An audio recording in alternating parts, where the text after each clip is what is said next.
New York City, a city of opportunity, culture, music, and an endless power struggle on the streets. Behind the facades of the metropolis lie criminal communities that don't just survive, but create their own reality, with laws, rituals, and wars. In this video, we'll dive into the world of New York street gangs using exclusive information from sealed police documents.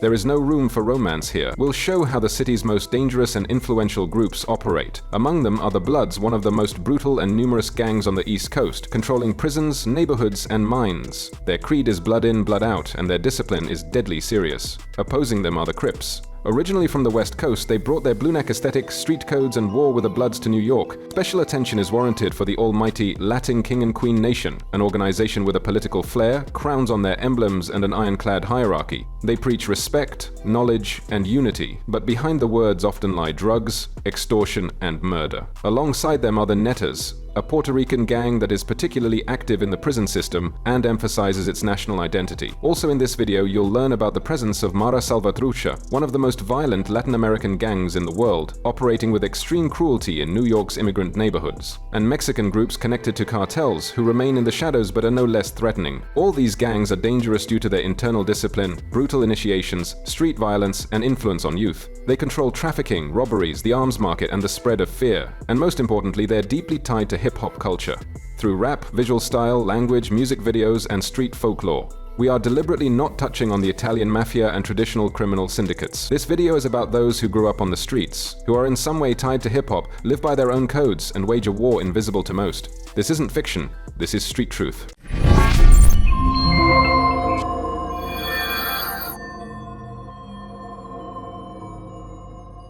In the 1960s, many gangs participated in a wave of violent crimes that swept through south-central Los Angeles. Two people, Stanley Tookie Williams and Raymond Washington, created one such gang called Baby Avenues, which was later renamed to Avenue Crips. By early 1972, the word Crib was gradually replaced with Crip. There are many theories about the origin of this name. It's believed Crip evolved from crib, but it's also suggested that it might have come from the television series Tales of the Crypt. Another version is that it's an acronym for Common Revolution in Progress. Williams says since he's been on death row, he's had time to reflect on the violence and destruction he caused by founding the Crips, the most notorious street gang in America.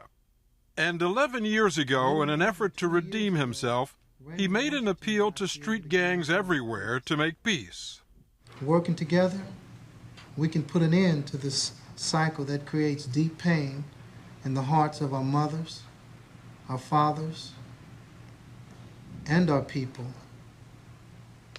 who have lost loved ones to this senseless violence. With the arrival of hard drugs in the 1980s, the Crips, along with other street gangs, became heavily involved in the drug trade, which led to the need for both firearms and melee weapons. The Crips continued to steadily spread throughout the United States, and their criminal activity was first recorded in New York City in 1993. The first chapter of the gang in the city was the Harlem Crips. Some of their members had prior arrests in California. Later, Harlem Crips were renamed Rollin' 30s Crips, directly connected to the namesake group in Los Angeles. Rollin' 30s Crips established a profitable drug trade in New York City, which led to turf wars with already existing gangs such as Almighty Latin King and Queen Nation, Bloods, and others. Crips members earn high status and respect in the gang if they commit acts of violence against rival gangs or law enforcement officers. Crips affiliate with gangs belonging to Folk Nation and People Nation, such as Folk Netta, Latin Kings, and Zulu Nation. Although there are divisions within different Crips chapters, and some might show sympathies for even rival groups, all Crips unanimously consider Bloods their arch enemies.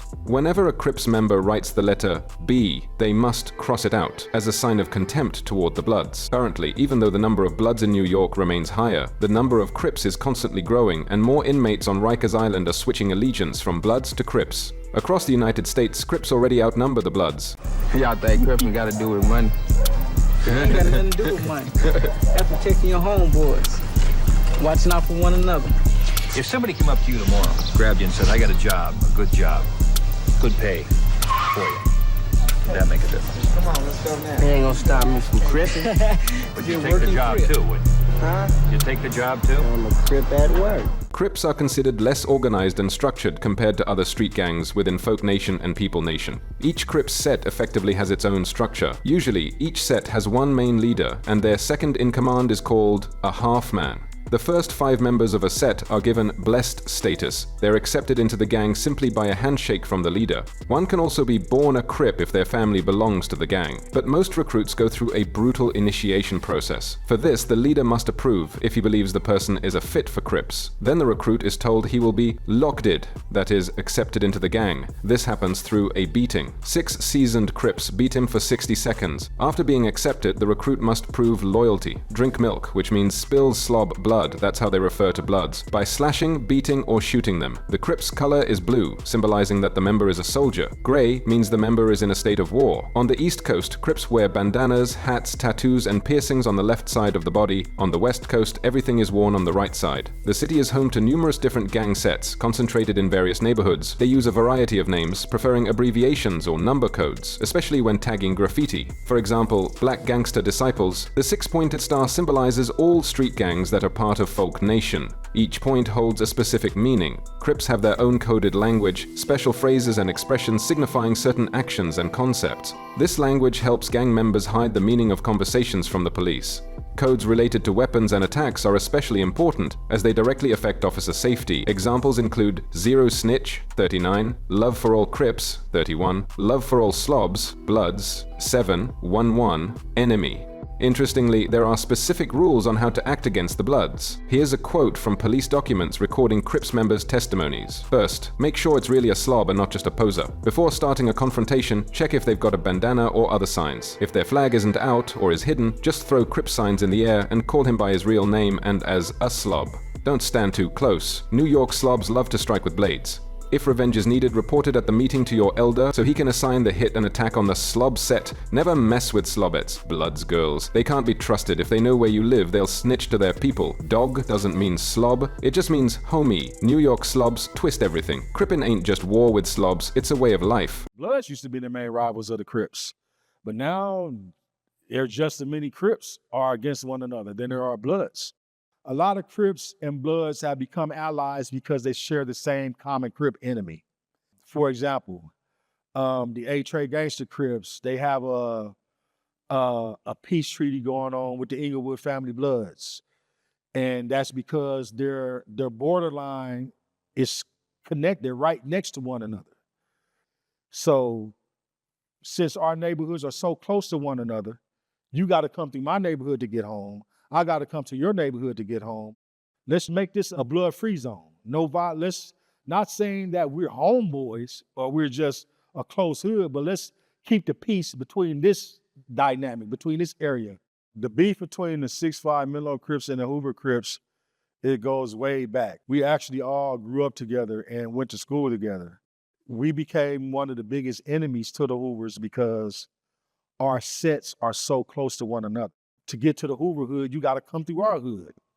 You know what I'm saying? And so for us to get to other parts of the city, we got to go through the Hoover hood. Like most gang members, Crips decorate their bodies with tattoos. Their signature symbols include pitchforks, the 6-pointed star, the letter C, the phrase blood killer, the letter U over an I, together forming a pitchfork, a skull and crossbones, and other emblems. Crips, like other gangs, have their own hand signs, though theirs are less complex than those of their main rivals, the Bloods. These signs have various meanings and serve as a covert communication tool among gang members. Just like the Latin kings, the Crips developed their own symbolic alphabet, resembling hieroglyphs, which is used for secret communication among gang members. While the form of some letters may vary depending on the set, most symbols are similar enough to decode the message. The Crips and hip-hop are inseparable. Many rappers came from the Crips gang, including well-known artists such as Snoop Dogg, Nate Dogg, Warren G, Corrupt, Daz Dillinger, and also Eazy-E. Rappers such as Nipsey Hussle, Schoolboy K, Blueface, and Tay-K were also either part of the Crips or closely connected to them. The Crips had such a strong influence on hip-hop that a whole dance came into existence thanks to this gang. We're talking about the C-Walk. Usually,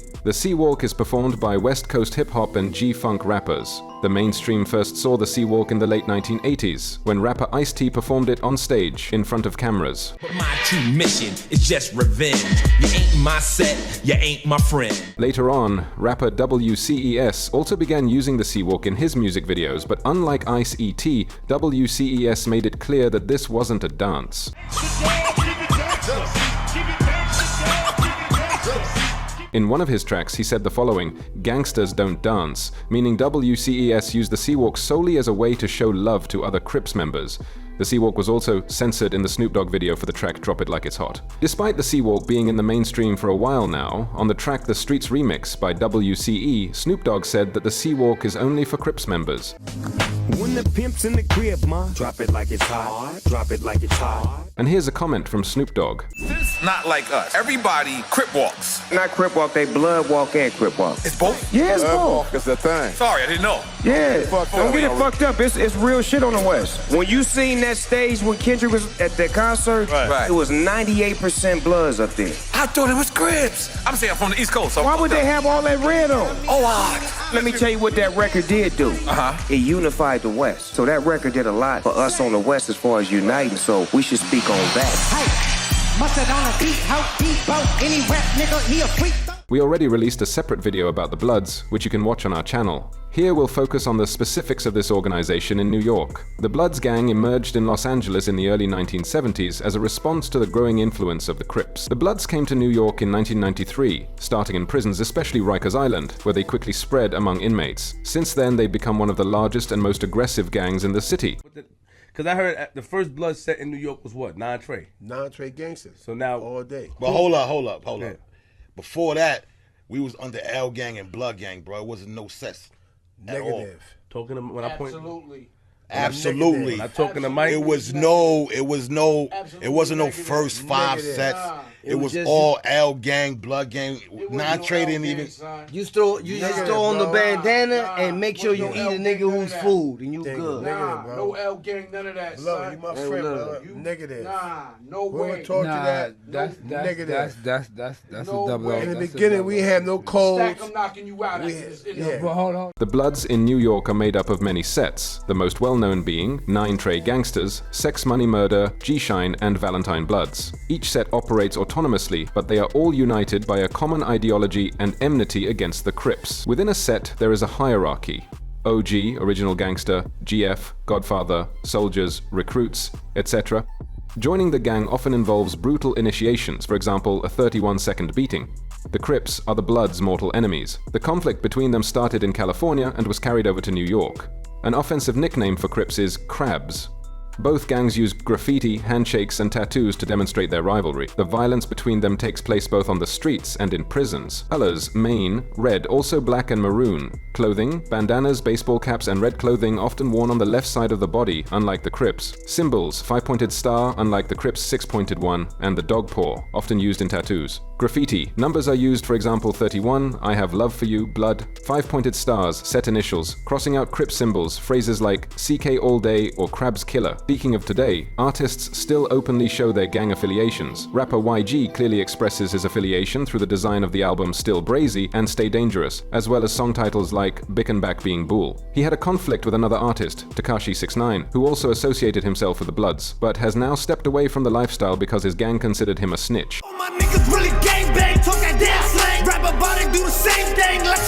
Gang affiliation isn't limited to men. Bronx rapper Cardi B, who not long ago won a Grammy for Best Hip Hop Album of the Year, often appears in red clothing in her music videos, referencing the Bloods. In one of her videos, a remix of Thotiana by Blueface, she's dressed in a red bandana-style outfit.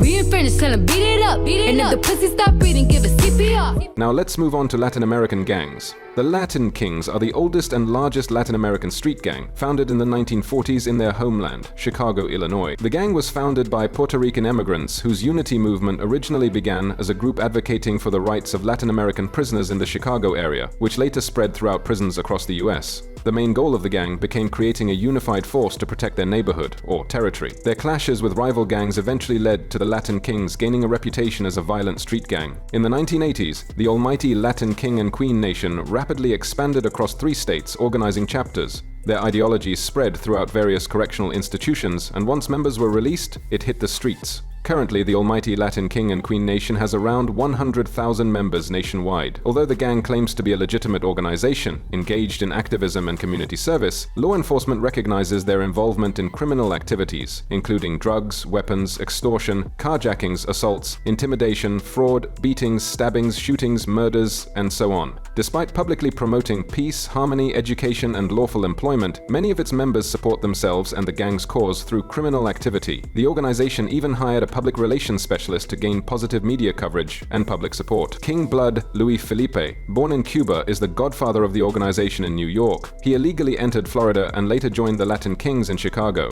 In 1986, he founded the first Latin Kings chapter in New York while in Collins Correctional Facility in upstate New York. He wanted to bring unity and strength to Latin American inmates. He started the Almighty Latin King and Queen Nation as a cultural organization that would educate youth about their heritage. In June 1994, King Blood and 28 of his associates were charged with crimes ranging from racketeering and drug trafficking to 8 murders. Accused of organizing these killings, King Blood was sentenced to 145 years in prison, the first 45 of which he must serve in solitary confinement. The Almighty Latin King and Queen Nation, under the leadership of King Tone Antonio Fernandez, is fighting to overturn what they believe is an inhumane sentence restriction for King Blood.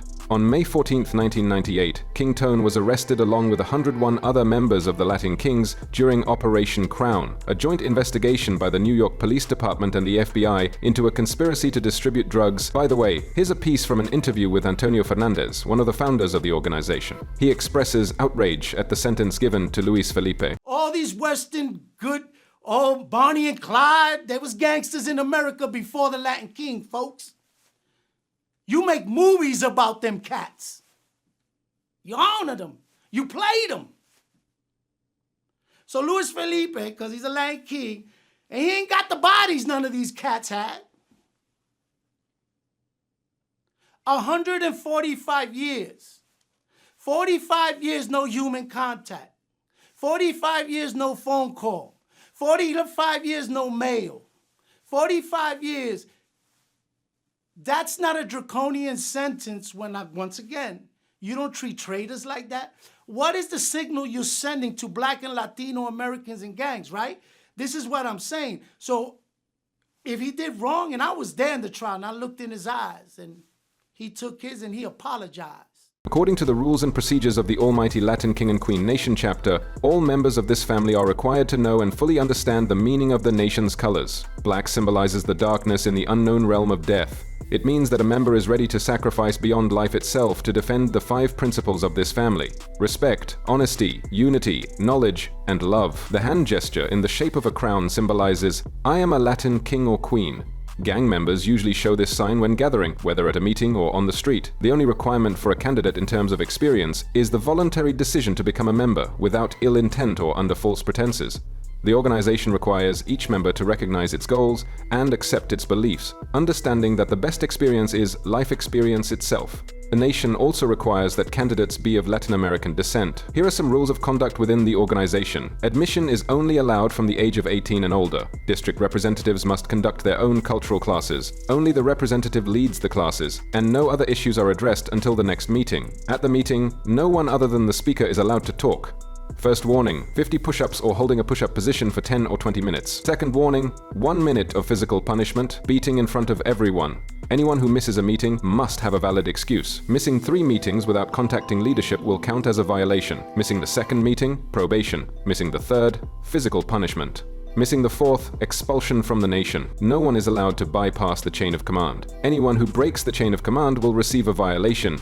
Everyone must pay dues, several dozen dollars per meeting. So Pee Wee King is typically anyone under 18. And you're pretty much like what they call a gopher. Go for this, go for that. You're somebody's puppet. And they're molding you and grooming you until you're 18. And then when you become 18, now you're going to be what's a full-fledged king. And then you'll go through the process of either, back then, you were getting beat down to get in to be a Latin King. Nowadays, I think they don't even do the beat downs. They test you in other ways. You know, I was a Pee Wee King by the time I was 14. At 18, I became a full-fledged king, which I want to say within a year's time of being crowned as a full-fledged king, I became the first crown. So there's 5 levels to leadership in the crown, which are the 5 points on the crown. I want to say within a year's time, after becoming a full-fledged king, I became a second crown. And then within 6 months after that, I became a first crown. And I always stayed as a first crown for the next 20. Male members are called Latin kings and female members Latin queens. Most members are Spanish-speaking, but there are also Italians and Portuguese. The gang is highly organized and has a complex hierarchy and chain of command. The highest rank in the nation is held by officers called Las Coronas. Their term of office is unlimited and they oversee compliance with the constitution and members' rights. They have the authority to eliminate abuse and corruption by tribal leaders, the Inca and Cacique, and can suspend their powers and appoint temporary leaders. Las Coronas also have the right to accept new members without a vote and to approve the return of former members. The Inca is the senior officer in each tribe, elected by majority vote for a 2-year term to confirm trust. He is responsible for the security, treasury, and well-being of the tribe, as well as for developing members' educational and professional skills. The Cacique is second in command, also elected, and fulfills the Inca's duties in his absence, maintaining communication between officers. The main enemy of the almighty Latin king and queen nation is the Black Gangster Disciples. Their symbols are a 6-pointed star and forks, and their colors are black and blue. They also refer to themselves as the Us One Disciples, and they are mainly Chicago-based gangs. Their allies are groups called the Folks or Cruzao. They had Bank Street Posse, they had Hoover, 31st Hoovers, they had Folks and Crips. All of that was rivals.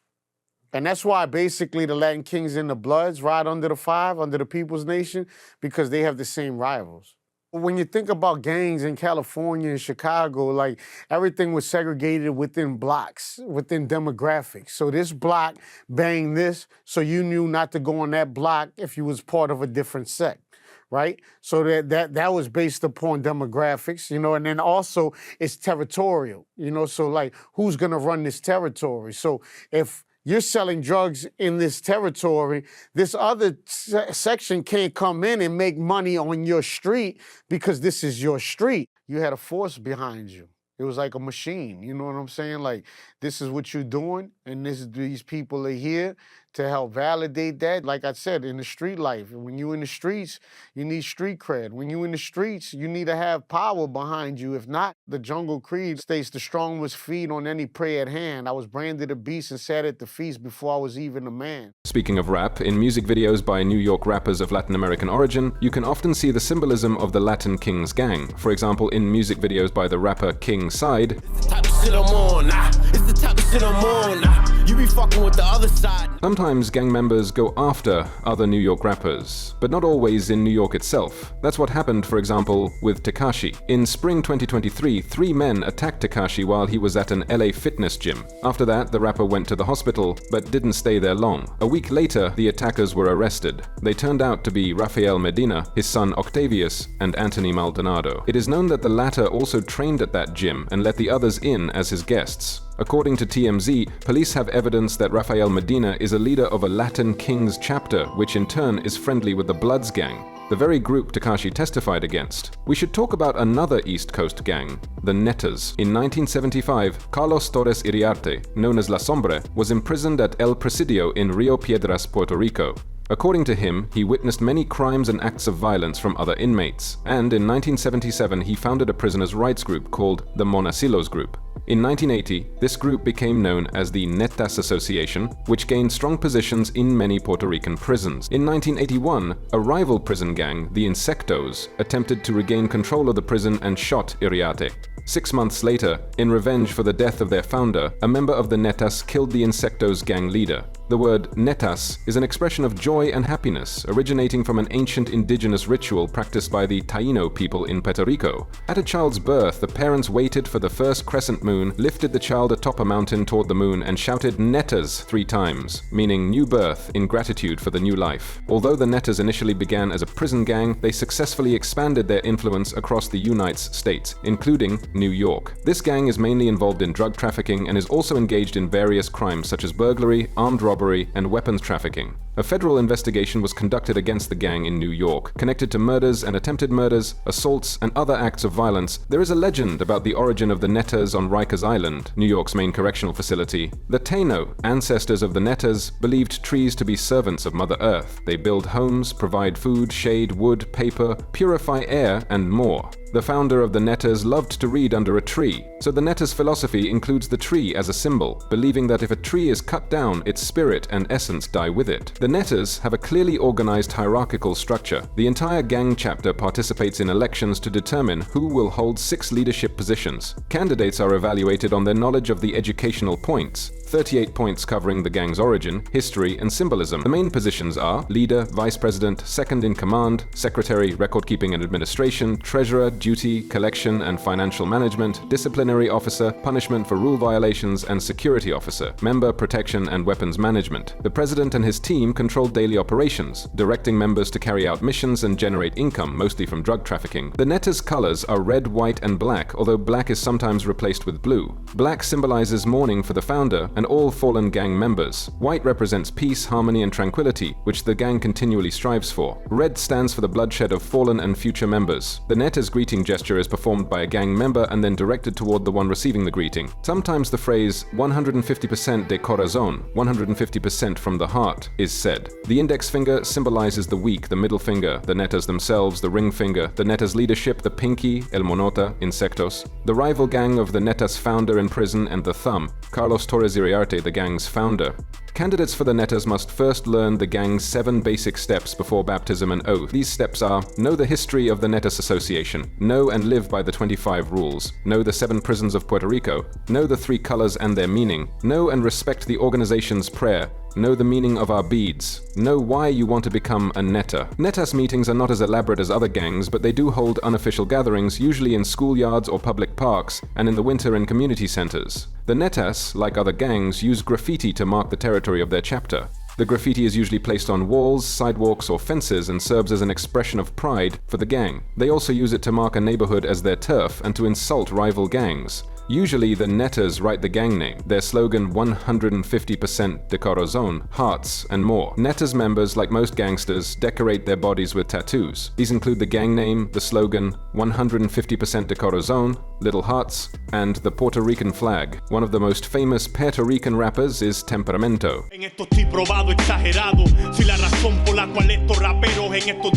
By the way, he has an interview where he talks about his involvement in the Netas gang. Then there was a lot of Latinos, so we were all like, you know, the Central Americans and stuff like that.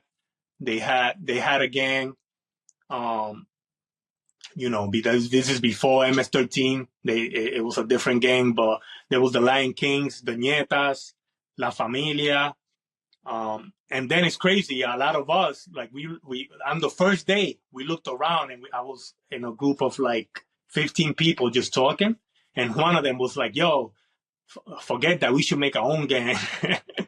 And he was like, "Yo, we're gonna make this gang," and it was called Social Outcast. It was called SO.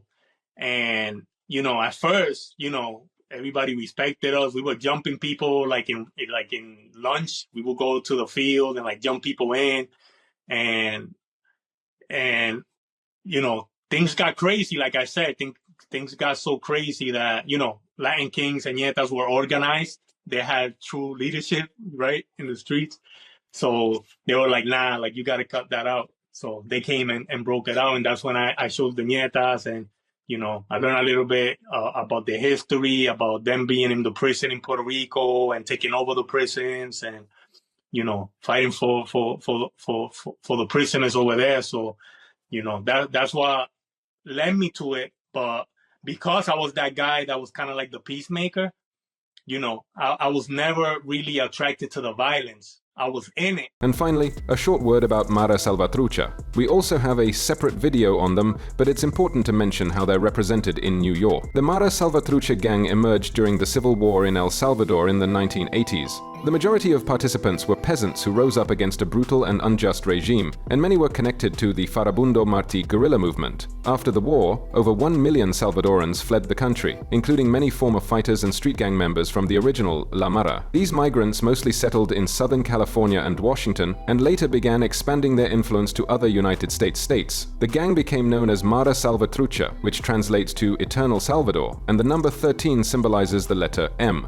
the 13th letter in the alphabet. In New York, Mara Salvatrucha is concentrated mainly in Queens, with smaller presence in Brooklyn, Manhattan, and surrounding boroughs. In New York, members of Mara Salvatrucha often work in fields related to construction, and the gang's activity is concentrated around schools and public places such as arcades and laundromats. The gang stands out with bright symbolism. Their colors are blue and white, which they wear in the form of beads, bracelets, bandanas, and caps, with the Mara Salvatrucha logo. They also prefer clothing in the style of rock concerts and loose baggy outfits. The appearance of members can include long hair or a completely shaved head, and some have numerous tattoos on their bodies with the gang's name, slogan, and national flag. The organizational structure of Mara Salvatrucha, unlike many other street gangs, does not have a clearly defined leadership. Each subunit set might not have a leader, but if there is one, he is called a shot caller, the one who gives the orders. Senior members are respected for their experience and knowledge about the gang's operations. Initiation into the gang often involves a jump-in, a group beating of the new member lasting about 13 seconds. The brutality and criminal activity of Mara Salvatrucha cause serious concern among law enforcement agencies. The gang is involved in the weapons and drug trade, extortion, murders, and armed assaults. Many of its members have received military training in El Salvador, which makes them especially dangerous. In the United States, Mara Salvatrucha is also responsible for attacks on police officers, including the shooting of 3 federal agents. The gang has connections with the Salvadoran military, which helps them smuggle weapons, including grenades and assault rifles. They even set traps in weapon warehouses, anticipating police raids. Eventually, MS-13 spread to New York, to Long Island, and there was a series of murders that happened, and the weapon of choice was a machete. You know, the district attorney in New York said the crimes we're talking about are brutal. The weapon of choice is a machete. You end up seeing people with injuries that I've never seen before. You know, limbs hacked off. That's what the bodies look like that were recovering. And these were not adults. These were like young girls, teenage girls. They were getting chopped up and killed in the forest. The guys that were caught would be like 13, 14 years old. So it's basically children hacking up children. When you hear about these stories, knowing that this is an organization that you were once connected to yourself, how does that make you feel? It's horrific, if you will, when you go ahead and hear something like that. I actually went to those high schools where that stuff happened. Yes, there was a New York police commissioner that found out that I was over there doing some work through my organization, and they reached out to me and my longtime mentor, if you will, Alex Sanchez, who's part of Homies Unidos, a former MS-13 member as well. And we went to the school and we talked to these kids and we had a healing circle for them. And a lot of times the strategy of that right there on how to go ahead and find healing was go ahead to, you know, a lot of the government officials went in there, they got the kids and they deported who they felt was involved. A lot of it even consisted of somebody that with a Salvadorian background there on Facebook that was just showing the pride of the Salvadorian flag. But it's horrific when you hear something like that, not just in MS-13, but even when you hear these stories in general with other gangs, or you hear stories like that even don't have to do nothing with gangs, right? It's just a human being attacking the human being. Members of Mara Salvatrucha cannot afford expensive equipment for recording hip-hop tracks, multi-million-dollar recording studios, or any other processing methods that many believe make modern mainstream rap compositions artificial. Mara Salvatrucha's rap is a street-level initiative, raw and unpolished, mainly because the gang uses the same primitive tools that were available to rappers over 30 years ago.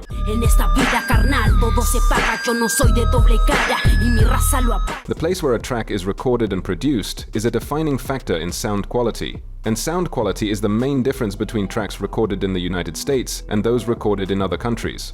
A study conducted by the Insight Crime Portal shows that some of the gang's tracks are recorded using a computer or phone, which explains the low quality of the compositions. Rappers even managed to record tracks in prison. One of the most important discoveries of this study was the Campul Studio Recording Studio, which records tracks for Mara Salvatrucha. It is located in the Cuscatlan department in El Salvador. The studio is responsible for producing and promoting tracks recorded by gangsters from El Salvador, Guatemala, and Mexico. According to media sources, only Mara Salvatrucha tracks are uploaded via Campul Studio to platforms like SoundCloud, YouTube, and Facebook. No other tracks, only the gang's material. Today in the United States, artists of Latin American origin actively exploit the theme of gangs, and specifically MS-13. Here, for example, is the artist Sad Boy. Everybody go and put your hands up high, put your hands up high, put your hands up high. Here's a piece of this musician's interview. Growing up in the neighborhood, I mean, you throw a tiger in the wild, he's gonna become a wild tiger. You feel me? You raise a child in the neighborhood, he's gonna become a gang member. It's all on its habitat. You feel me? You raise a kid in the suburbs next to hills and, you know what I mean, paradise, become a good kid. That's life. You feel me? Not everyone that comes out of that neighborhood joins a gang, though. Do the percentage. What percentage you think? I mean, you feel me? 80, 90%, you think? And if they're not gang members, they have ties to a neighborhood. They got the brother or cousin or their motherfucking boyfriend is a, you know what I mean, a gang member. Right. So you still got that tie to a neighborhood. But being part of a gang has negative repercussions to it. Yeah. Violence, jail time. Or death. Or death. And here is the rapper under the alias Young Flax. Keep it lit, bitch, regardless of the situation. No hesitation, I'm in the streets, dodging major cases. There is no exact data confirming that Sad Boy, Young Flax, or Lefty Gunplay were affiliated specifically with the Mara Salvatrucha gang, but their work definitely conveys the style that is so often seen among rappers from Latin America, and this style is inextricably linked with gangs. By the way, here's what Lefty Gunplay says about other gangs. I mean, is there such thing as a black or a mixed Sureño? Now there is. Yeah? Times have changed. Yeah. So you've seen black Sureños? Yeah, I got friends that are black Sureños. Full black, not part Spanish, not... I got friends that are black Sureños. Dark-skinned Latinos, actual black. I got friends that are black Sureños. Okay. I know rappers that are black Sureños. And that's accepted Shout now. out Mr. Keep It Hood, Rich Rabbit. Yup, it's accepted now. They're me. They're my skin color. I fuck with them. So what happens in prison, though? We fuck with them. They're part of us. They're my family. Okay, so for example, I interviewed some Hells Angels over the years, right? And I asked them why there's never been a black... I never met a Hells Angel in prison in my life. You know what I'm saying? It's just like, it's always been like different. It's like motorcycle gangs is like, until recently I started seeing Mongols in the county. This time I started seeing Mongols in there, like, okay, cool. They're with our program. They're the homies now. And motorcycle gangs, that's a little more tricky situation. I never met a Hells Angel in my life. That's all from us. What do you think about gangs in New York? Write your opinion in the comments, leave a like, and subscribe to the channel. See you all next time.